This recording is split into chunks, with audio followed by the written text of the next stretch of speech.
안녕하세요. 반갑습니다. 안녕하세요. 저는 저희 아버님이 47살에 낳은 무녀동남 외아들입니다. 중학교 2학년 때 아버지 환갑잔치 했던 기억이 납니다. 어렸을 때 늘 아버지가 연세가 많으시다는 게 의식적으로 또 무의식적으로 상당히 불안했습니다.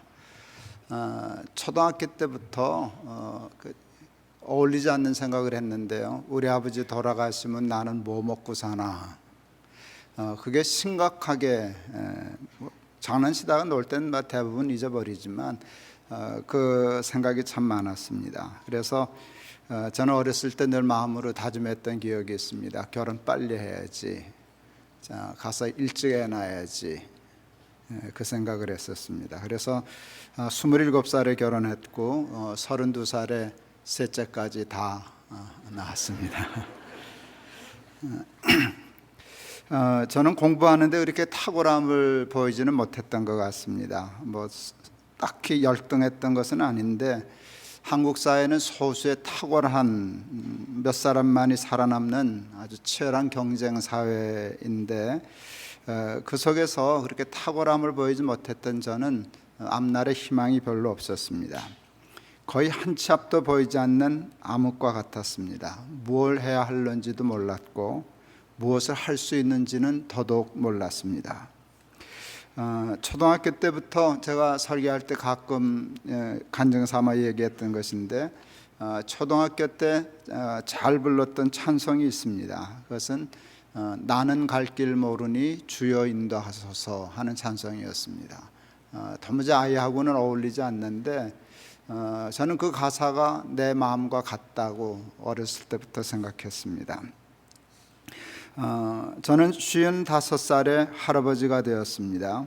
저는 할아버지가 된 것이 무엇보다도 좋고 기뻤습니다. 그러나 솔직히 55살은 지금보다 얼굴 피부도 팽팽할 때여서 어울리지는 않았습니다. 조금 어색하기도 했습니다.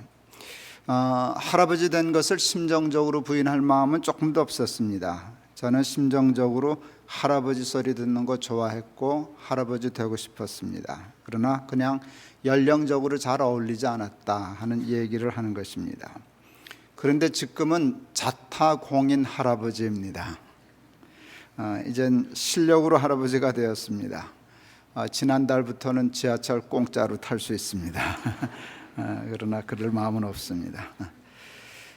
이제는 할아버지라는 말이 어울립니다. 벌써 그런 나이가 되었습니다.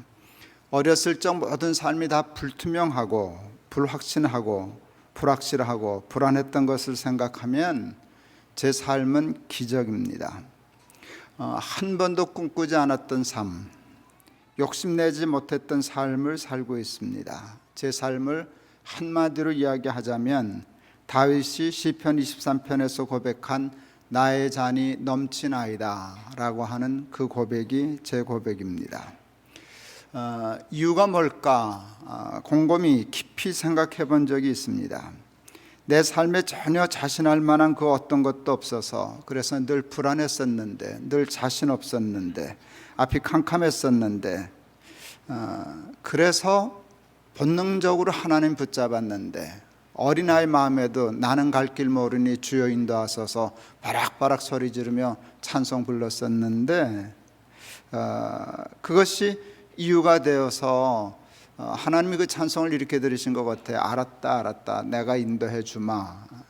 그것으로 설명하지 않으면 제 삶은 설명이 되질 않습니다. 저 자신에게 남에게 설명하는 건 둘째치고 내가 나를 납득시킬 길이 아무것도 없습니다. 양심적으로 다윗이 나의 잔이 넘치나이다 라고 고백할 수 있었던 이유도 저와 똑같습니다.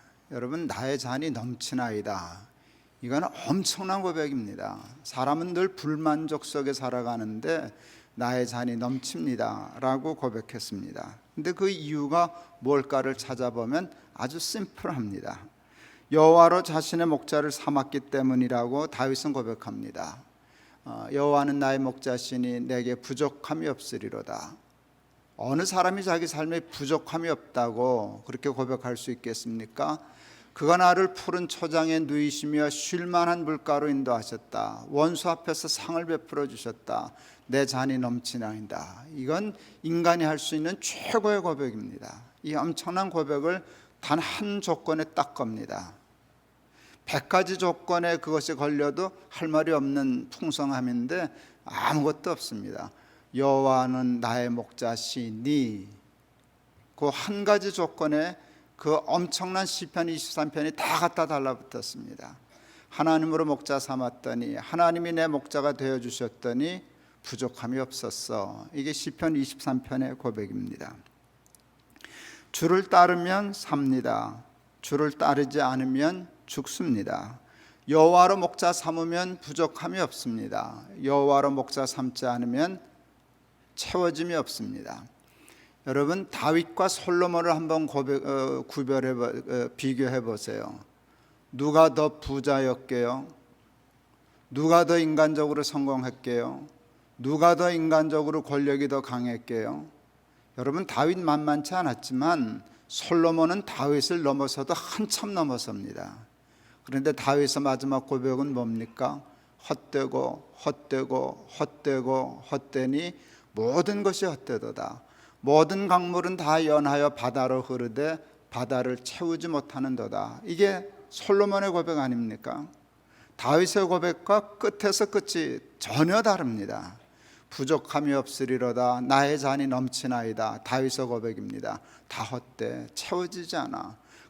그것으로 채우려고 했던 모든 것들이 다 헛되라고 고백했습니다. 다윗에게는 하나님이 계셨고 솔로몬에게는 하나님을 제외한 모든 것이 있었습니다. 주를 따르면 무능한 자도 삽니다. 그냥 사는 게 아니라 잘 삽니다. 삶의 부족함 전혀 없습니다. 그러나 주를 따르지 않으면 어떤 유능한 자도 죽습니다. 실패합니다. 망합니다. 그리고 불행해집니다. 우리의 생명과 성공과 구원과 행복은 단 하나의 조건에 걸려 있습니다. 그것은 주를 따름입니다. 사도 바울은 그것을 로마서 1장 17절에서 오직 의인은 믿음으로 말미암아 살리라 함과 같으니라 이렇게 고백했습니다. 오직 믿음, 단 하나, 오직 믿음, 그게 우리를 살게 한다 고백했습니다. 예수님도 요한복음 15장에서 예수님과 우리의 관계를 포도나무와 가지로 비유했습니다. 가지가 나무에 붙어 있으면 많은 열매를 맺는다. 그러나 가지가 나무에서 떨어지면 아무것도 할 수 없다. 왜? 말라 죽기 때문이다. 그게 예수님의 간단하지만 그러나 아주 중요한 비유입니다. 우리는 참 위험한 세대를 살고 있습니다. 저는 가난한 세대에 살았습니다. 그게 제 삶의 큰 축복이 되고 기회가 되었습니다.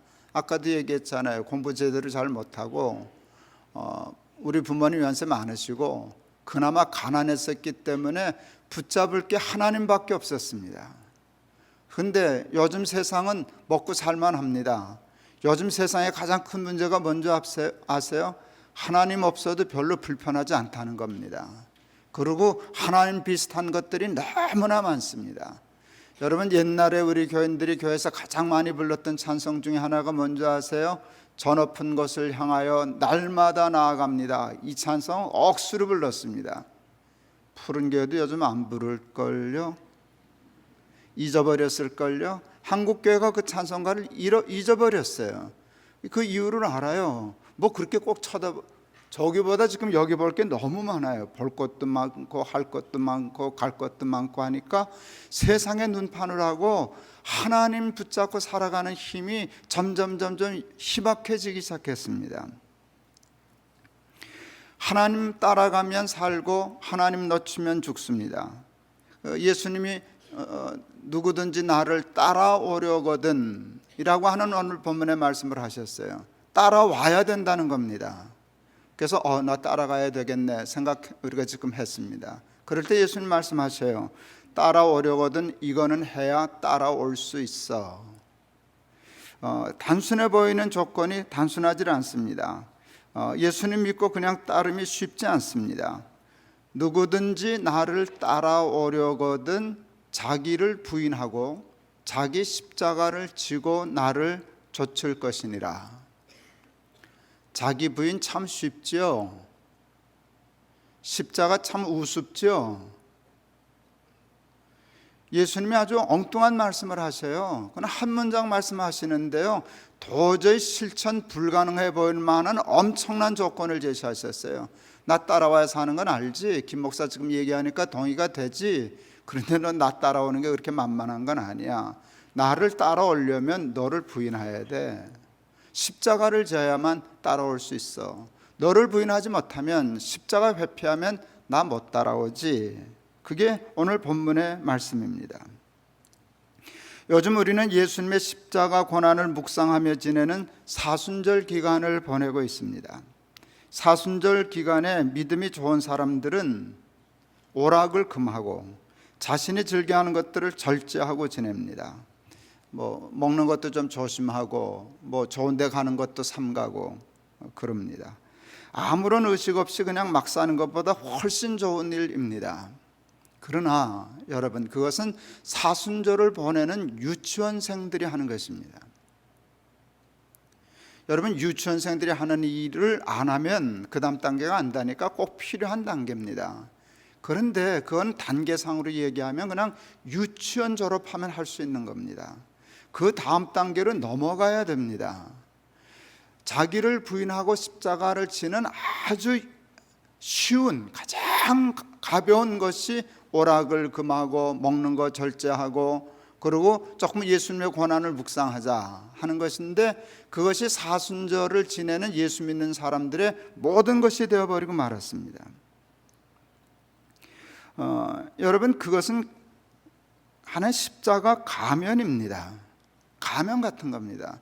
별것도 아닌 오락 조금 며칠 금했다고 그 훌륭하게 예수 믿은 것처럼, 예수님의 고난을 묵상한 것처럼 자기도 착각하고 남도 속이는 행위와 같습니다. 여러분, 십자가는 그렇게 만만한 것이 아닙니다. 자기 부인은 그 정도 오락금하고 한 것으로 이렇게 떼워질 수 있는 성격의 것들이 아닙니다. 주를 따라가기 위하여 져야 할 십자가가 구체적으로 무엇일까요? 주를 따라가기 위하여 우리가 져야 할 구체적인 십자가는 무엇일까를 곰곰이 한번 깊이 생각해 보았습니다. 몇 가지가 떠올랐습니다. 첫째는 믿음이었습니다. 죄로 말미암아 뒤틀어진 마음과 생각을 가지고 진리이신 하나님을 믿고 그의 말씀대로 산다는 게 십자가만큼이나 힘들고 어려운 일입니다. 저희 아버지께서 겨울에 교통사고를 당하셔서 다리를 다치셨습니다. 한 석 달 다리 깁스를 하고 병원에 누워 계셨습니다. 뼈는 잘 붙었습니다. 그런데 이 깁스를 해서 하니까 나중에 문제가 뭐예요? 이게 재활 운동을 해야 이게 풀리잖아요. 여러분, 재활 운동 얼마나 아픈지 모릅니다. 그 정말 아픕니다. 고문하는 것 같습니다. 병원에서 배운 대로 집에서도 아버지 그저 하려고 아버지 올라탑니다. 그리고 발 굽혀드리면 소리 지르습니다. 남들이 들으면 아버지 패는 줄 압니다. 여러분, 그게 재활운동 아닙니까? 이렇게 굳어진 뼈를 제대로 이렇게 활동하기 위해서 이렇게 풀어주는 일이 얼마나 어려운 일입니까? 그게 얼마나 아픈 일입니까? 재활운동은 거의 고문 수준이었습니다. 죄로 말미암아 굳어지고 뒤틀어진 마음과 생각과 철학을 다시 뒤틀어 말씀대로 산다는 게 그게 어떻게 쉬운 일이겠습니까? 내 주를 가까이 하게 함은 십자가 짐 같은 고생이나. 그냥 생각 없이 불렀던 찬송인데 오늘 이 설교를 준비하면서 다시 떠올라 생각하니 정말 이 찬송가 가사를 작사한 분이 예수님을 가까이 하는 게 그렇게 힘든 거라는 걸 알았구나. 우리는 예수님 가까이 하는 게 뭐 그렇게 어려워? 그냥 교회 가면 되는 거잖아. 그냥 일주일에 한 번 예배 드리면 되는 거잖아. 어디 있을 때 내가 기독교인이라고 쓰면 되는 건데 그게 뭐 그렇게 힘들어 생각하는데, 이번은 내 주를 가까이 가려고 했더니 힘들다고, 십자가 짐 같은 고생이라고. 맞습니다. 여러분, 죄로 말미암아 온 삶이 통째로 뒤틀어진 원죄를 가진 인간이 하나님을 믿고 말씀대로 순종하여 산다는 게 십자가입니다. 하나님을 믿고 하나님의 말씀대로 살면 꼭 죽을 것 같습니다. 망할 것 같아 보입니다. 실패할 것 같아 보입니다. 하나님의 말씀 전부가 다 어려웠지만 제가 제일 믿고 따르기 힘들었던 말씀 중에 하나는 마태복음 6장 33절이었습니다. 마태복음 6장 33절, 너희는 먼저 그의 나라와 그의 의를 구하라. 그리하면 이 모든 것을 너희에게 더하여 주시리라. 이 말씀은 그다지 어려워 보이지 않습니다. 여러분, 여기는 뭘 금하는 게 없습니다. 먹을 거 그런 거 찾아다니면 안 돼. 입을 거 뭘 그런 걸 시시하게 생각해. 나 따르려면 그런 거 다 내다버리고 하나님의 나라와 의만 구해. 그러면 좀 힘들 겁니다. 근데 여러분 아시다시피 이 말씀은 그게 아닙니다. 사람이 먹어야 살지. 옷 입는 거 뭐 어때서? 좀 이쁘고 입는 것도 괜찮아. 하나님은 그걸 부인하지 않습니다. 그러니까 만만해 보입니다. 그냥 순서만 좀 바꾼 겁니다. 너는 먼저 먹을 거 생각하고 싶지, 그런데 먼저 하나님부터 생각해. 그게 뭐 어렵습니까? 근데 살아보니까 세상에 그것처럼 어려운 일이 없습니다. 그 순서 하나 바꾸는 것이 십자가 짐 지는 것 같이 힘들고 어려웠습니다. 그리고 누가복음 9장 62절 같은 맥락의 말씀입니다. 쟁기를 잡고 뒤를 돌아다 보는 자는 하나님 나라에 합당치 않다. 여러분, 아브라함의 조카 롯이 그 소돔과 고모라 탈출할 때 하나님이 명령하신 건 하나잖아요. 뒤돌아보지 말아라. 롯의 아내가 끝내 뒤돌아보다가 소금 기둥 되었다는 것은 우리가 잘 아는 것인데, 그건 굉장한 교훈을 우리에게 주는 겁니다. 자꾸 뒤돌아보게 됩니다. 미련이 있어서입니다. 뒤돌아보지 말고 먼저 할 것은 먼저 하고 나중 할 것은 나중에. 이게 하나님의 말씀인데 이거 지켜 살기가 참 어렵습니다. 보이지 않는 성전 건축하기 위하여 굉장히 여러 번 제가 한 얘기죠. 200억이라는 헌금을 해놓은 상태에서 사탄의 아주 제대로 된 공격을 받았습니다. 예배처로 사용하던 숭이 여자 대학을 떠나야만 하는 상황에 처하게 되었습니다. 그때 순서만 바꾸면 됩니다. 우리는 200억을 작정한 돈이 있잖아요. 사실 다급하면 그보다 조금 더 할 수 있는 힘을 가지고 있었잖아요. 순서만 바꾸면 돼요. 보이지 않는 일, 탈북자들, 사회적 취약계층민들을 위한 하는 일을 다음에 한다고 미루면 돼요. 이게 보통 상황이 아니라 비상시국이니까 누가 그거 가지고 시비 붙지 않아요. 그건 당연한 일이에요. 안 한다는 얘기는 우리는 안 했잖아요. 또 그리고 실제로 했을 거 아니에요. 근데 그때 하나님이 주신 말씀은 하나님 나라의 사람들은 쟁기를 잡고 뒤돌아보지 않아. 아무리 다급하다고 먼저 할 것 나중 할 것 약속을 바꾸는 사람들이 어딨냐. 그래서 순종하기로 했잖아요. 그게 우리 당회에 썼어요. 당회 결의록이 그 아마 나중에 찾으면 좋은 역사적인 자료가 될 거예요. 200억 중에 단돈 10원도 보이는 예배당을 위해서 쓰지 않는다. 그게 당회 결의였어요. 왜? 너희는 먼저 그의 나라와 그의 의를 구하라. 그리하면 이 모든 것을 너희에게 더하여 주시리라. 그 말씀에 순종하기 위하여 우리는 각오해야 했었어요. 사탄이 그 얘기를 물었어요. 길바닥에서 예배 드릴래? 그래서 길바닥에서 예배 드릴 거라고 얘기했어요. 예배 드리지 뭐. 길바닥에서 예배 드리면 좋겠네. 길바닥에서 예배 드리면 교회 이름 바꿀 거야. 높은 뜻 광야교회. 혹시 생각나십니까? 여러분, 그냥 듣기는 소설 읽는 것처럼 근사하고 좋아 보입니다. 막상 그것을 실천하려면 그게 그렇게 쉬운 게 아닙니다. 출석교회는 5,000명 끌고 어디서 예배를 드립니까? 길바닥에서. 말이 그래서 그렇지. 근데 그건 죽을 각오를 했던 것입니다.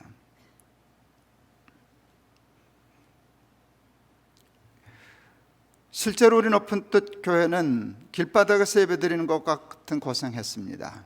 사실은 높은 뜻 교회가 고생한 게 아니라 높은 뜻 푸른 교회가 그랬죠. 오늘 이 설교 준비하고 오늘 앉아서 생각했어요. 그 동덕여고인가? 아이고, 그것도 또 올해나 예배를 드렸나? 잠시 드리는데 저 설교하는 날 워낙 추워가지고요. 그게 아마 평생에 기억 남고 제 마음에 감사가 되고 자랑이 될 거예요. 저 그날 등산화 신고 갔어요. 발 시려워가지고. 저는 겨울에 내복 안 입어요. 못 입어요, 갑갑해서.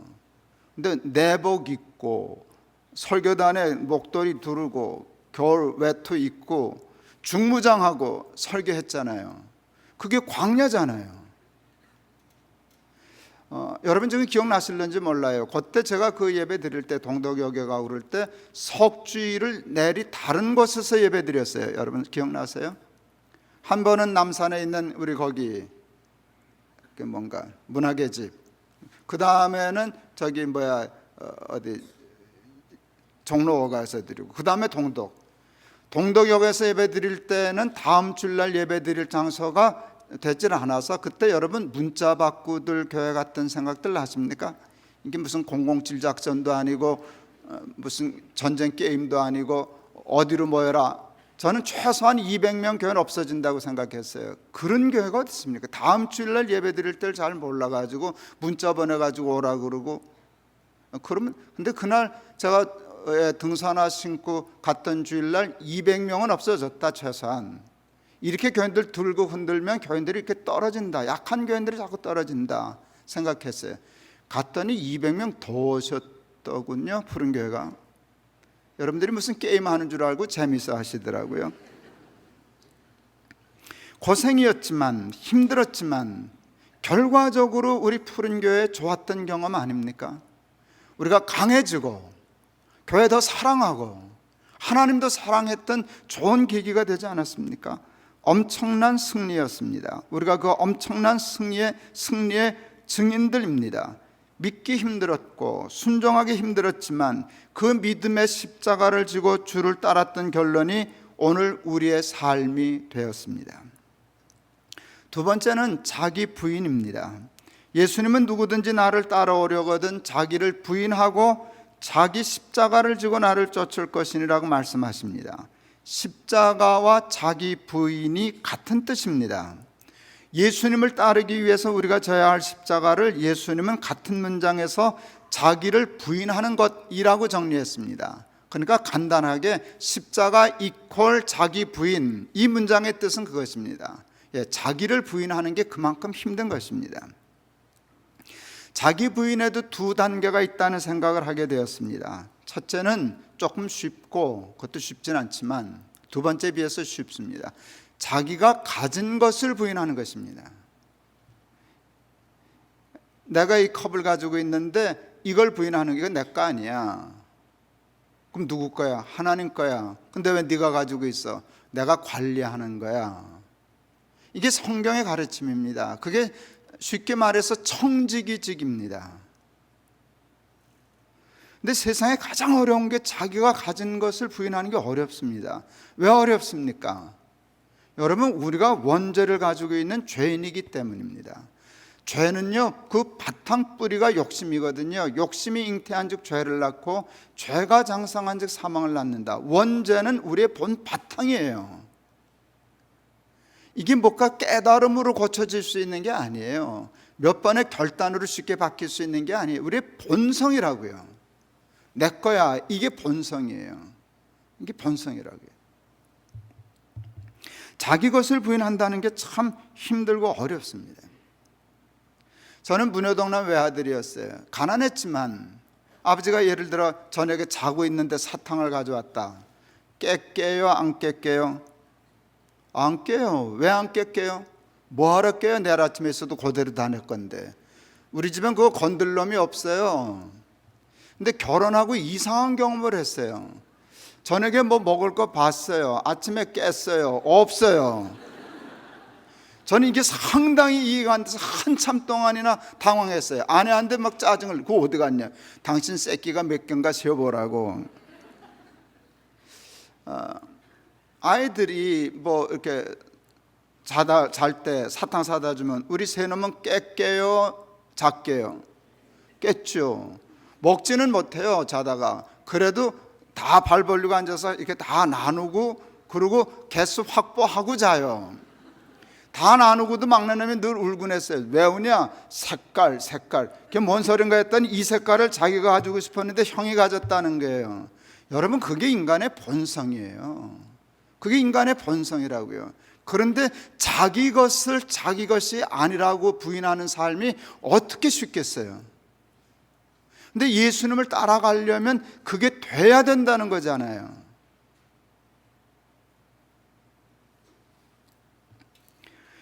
여러분이 욕심내는 게 세상에 많지만 대표 선수 둘이 있다면 첫째는 돈이고 둘째는 자리예요. 이거 참 버리기 어려워요. 돈을 포기하기 위해서 11조 훈련부터 했어요. 11조는 율법이에요. 구원과 상관없어요. 11조 하면 천당 가고 못하면 지옥 가는 그런 문제 아니에요. 그렇지만 신앙생활 하는데 좋은 훈련이에요. 온전한 11조 드리기 위하여 바리새인처럼 했어요. 바리새인처럼. 교인들이 사과 한 상자 사다 줘도 11조 떼고, 누가 조기 20마리 보내도 11조 떼고. 저희 아내가 요즘은 옷을 좀 챙겨 입고 다니시는데, 우리 마누라 여기 왔는데, 젊어서는 그냥 막 돌아다녔어요. 오늘 이렇게 그 유명한 패션 디자이너 권사님이 계시는데, 사모님 와요, 옷 좀 드리게. 왜 그러고 다녀요? 백화점 많이 매장 가지고 있는 분이신데, 우리 아내 어느 날 가서 옷 이만큼 주워왔어요. 다음부터는 안 가요. 그 집 옷 비싸요. 아직도 못 알아들으시면 우린 그 11조 계산해야 돼요. 그런 식으로 율법적으로 했어요. 왜? 훈련하려고. 목사도 돈에 욕심이 있어요. 모르셨어요? 왜 목사라고 돈에 욕심 먹겠어요? 돈 좋던데. 돈 좋던데. 여러분, 그게 쉽지 않으니까 훈련하는 거예요. 내 거 아닌데. 돈이 내 게 아니고 하나님 것이고 나한테 맡겨주신 것이라는 것을 훈련하기 위한 초보 단계가 11조예요. 그걸 못 넘어서면 그 다음에 갈 수가 없어요. 11조 정복하고, 그 다음에 레위기 19장에 밭에 네 귀퉁이는 가난한 사람을 위해서 떼어져라. 네 귀퉁이 우습게 생각했는데 실제 계산해보고 뒤로 자빠질 뻔했어요. 여러분, 네 귀퉁이가 몇 퍼센트인 줄 아세요? 저거 계산했어요. 5제곱 파이. 뭔 얘기인지 아무 들으신 것 같죠? 가로가 10, 세로가 10인 밭은 100이에요. 100이라는 밭에 네 귀퉁이를 떼려면 내접한 원을 계산해야 돼요. 여러분, 초등학교 때 배웠더라고요. 정사각형의 내접한 원을 계산하는 식이 반지름 곱하기 반지름 곱하기 3.14, 78.5더라고요. 21.5%대라. 기겁할 일이었어요. 교인들에게 요구는 못해도 나는 도전해보자 생각하고 그거 하려고 이제껏 노력하고 살았어요. 그거 정복하고 나니까 정말 불가능해 보이는 도전이 있었어요. 그것은 희년이었어요. 희년 여러분 아시죠? 하나님이 공평하게 땅을 다 나눠주셨어요. 지파별로. 그런데 한 50년을 지나다 보니까 여러 가지 이유로 인해서 어떤 사람 땅 더 많아지고 어떤 사람 땅 다 없어졌어요. 어떤 사람은 땅만 없어지는 게 아니라 몸까지 팔아서 종이 되었어요. 근데 희년이 되면 원위치로 하는 거예요. 다시 원상으로 다 돌아가는 거예요. 가난한 사람들 희년이에요. 부자들 애년이에요. 슬픈 해예요. 여러분, 희년의 그림자는 애라고요. 다 내 거였는데 다시 원상태로 돌아가는 거예요. 저는 희년을 실시하면 희년이 되는 사람일까요? 애년이 되는 사람일까요? 저는 애년이 되는 사람이에요. 나는 내놔야 되는 사람이에요. 많이 내놔야 되는 사람이에요. 그 목사가 꿈쳐둔 게 많은지 살다 보니까 많아졌어요. 제법 놓느라 그랬는데. 그래서 제 마음으로 어느 게 희년의 기준인지 알 수 없지만 이거면 충분해. 우리 사에게 충분해. 더 있는 거 욕심 부리는 거야. 요즘 버스 이렇게 광고 붙은 거 보면은요, 여자들 다이어트 하느라고 여자 허벅지 여기에 이렇게 그 지방 덩어리 이렇게, 여러분 보셨어요? 그거 떼기 참 쉽죠. 그런데 그 쉽지 않은 다이어트를 통해서 그걸 떼려고, 그래야 건강해지니까. 저거 보면서 생각해요. 다 붙었어요 우리한테. 돈, 필요한 돈이 있어요. 그 필요한 돈 없으면 참 불행해지고 힘들어져요. 그거 알아요. 그런데 없어도 힘들지만 너무 많아도 돈이 우리를 건강하게 못해요. 떼야 돼요. 그게 신현 같아요. 계산이 정확했는지는 자신 없으나 재작년과 작년에 걸쳐 신년 흉내는 내보았습니다. 하나님 앞에 가는 날까지 부족한 것들을 더 보충하며 재물과 재산의 주인이 하나님이심을 삶으로 고백하는 삶에 도전해보고 싶습니다. 여러분, 함께 도전해야 돼요. 이게 왜 해야 되는가 하면 그래야만 예수님을 따라갈 수 있어요. 그렇지 않으면은요, 너무 이게 욕심이 무거워서요, 예수님을 따라갈 수 없어요. 예수님 걸음 워낙 빨라가지고요, 이게 힘들어요. 자리 포기하는 것도 만만치 않았어요. 하나님이 내게 맡겨주셨던 자리들이 제법 컸어요. 특히 마지막 목회지인 높은 뜻 교회에서의 자리가 제게는 제일 컸습니다. 자리는 누리라고 주신 것이 아니라 일하라고 주신 것입니다. 일이 끝나면 깔고 앉으려고 하지 말고 후임에게 축복하여 넘겨주고 자신은 모세처럼 느보산으로 올라가 아무런 권리 주장과 영향력 행사하지 말아야 하는 것입니다. 그것에 순종하고 싶습니다.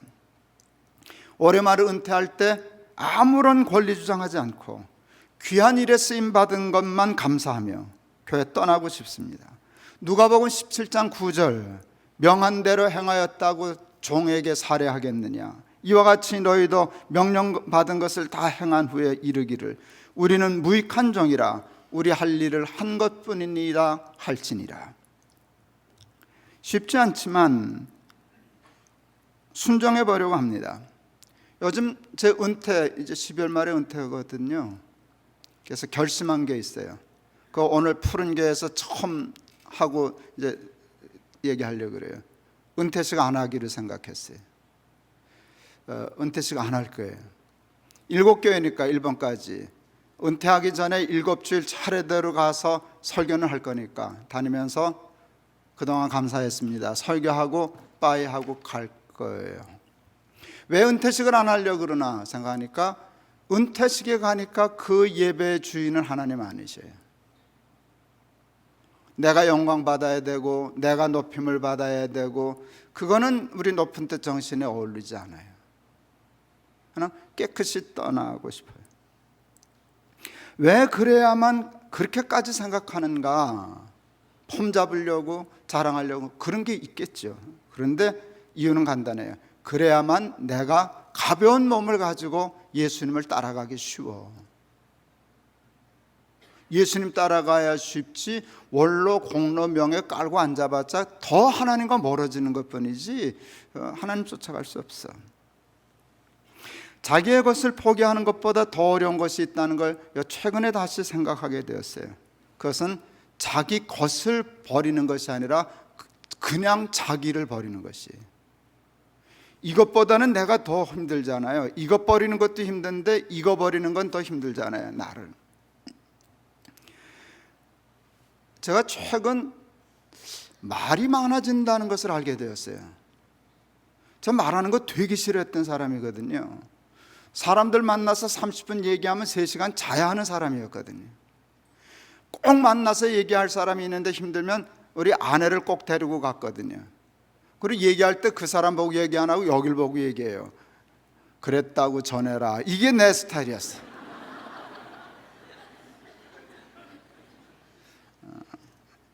그런데 요즘 이게 완전히 바뀌었어요. 만나면 내가 말을 더 많이 하기 시작했어요. 내 차례의 말만 하는 게 아니라 남의 하는 말을 끊어가지고 내가 또 치고 들어가기 시작했어요. 말을 많이 하고 온 날은 찝찝해요. 하루 일과를 끝내고 집으로 돌아와 잠자리에 들기 전 사람들과 만났던 얘기를 이렇게 해보면은요, 기분이 별로 좋지 않아요. 말이 너무 많았어요. 찝찝해요. 느낌을 표현하자면 마치 인공조미료 듬뿍 넣은 음식 먹은 것처럼 뒤끝이 깨끗이 못해요. 느글느글거려요. 그게 뭘까?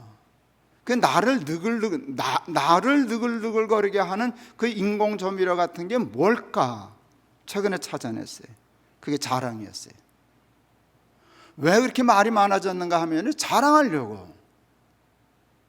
뭐 어떻게 하든지 껴 맞춰서 뭐 딴 얘기 하는 것 같지만 그 속내는 내 자랑이에요.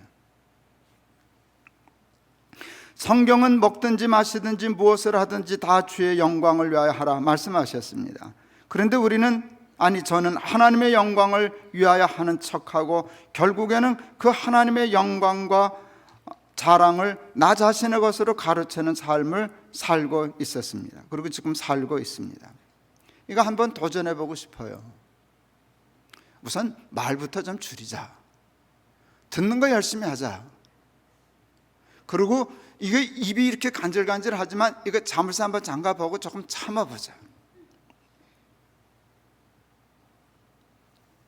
하나님 따라가는 삶을 놓치고 싶지 않습니다. 하나님 놓치면 죽기 때문입니다. 실패이기 때문입니다. 불행이기 때문입니다.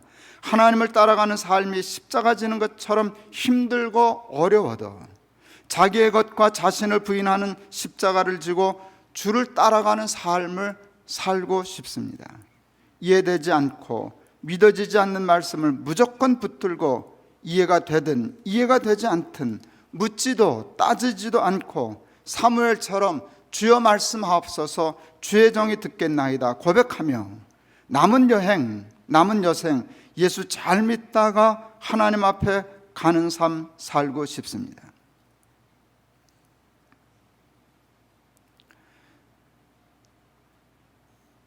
설교는 그래도 쉬운데요, 이대로 사는 건 정말 힘들어요. 설교하는 사람하고도 힘든데 듣고 살기는 조금 더 힘들지 않겠어요? 힘들어요. 그러나 도전해야 돼요.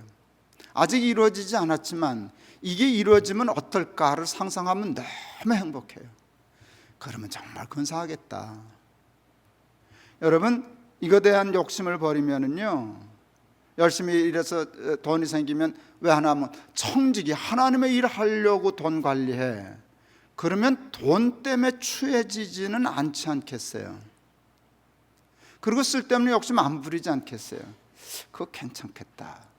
자리 욕심 버리면 자리 때문에 추해지는, 죄송합니다, 늙은이들이 얼마나 많은데 그거 없어지지 않겠어요? 자리 때문에 추해지는 건데, 자리는 일하라고 주신 것이지 그거 깔고 앉고 명함 박으라고 준 건 아니잖아.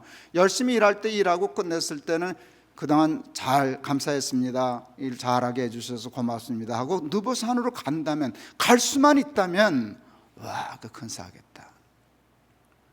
내가 그보다 조금 더 나가가지고 나이 들었는데 예전은 자랑할 게 없었어. 입 다물고 있었지만 이젠 자랑할 게 조금 있는데 하나님 영광 받아야지 나 영광 받으면 안 되지 하고 하면은 괜찮지 않겠어요? 손해보는 것 같지만 힘들기는 하지만 예수님 따라가는 건 수지 맞는 장사예요.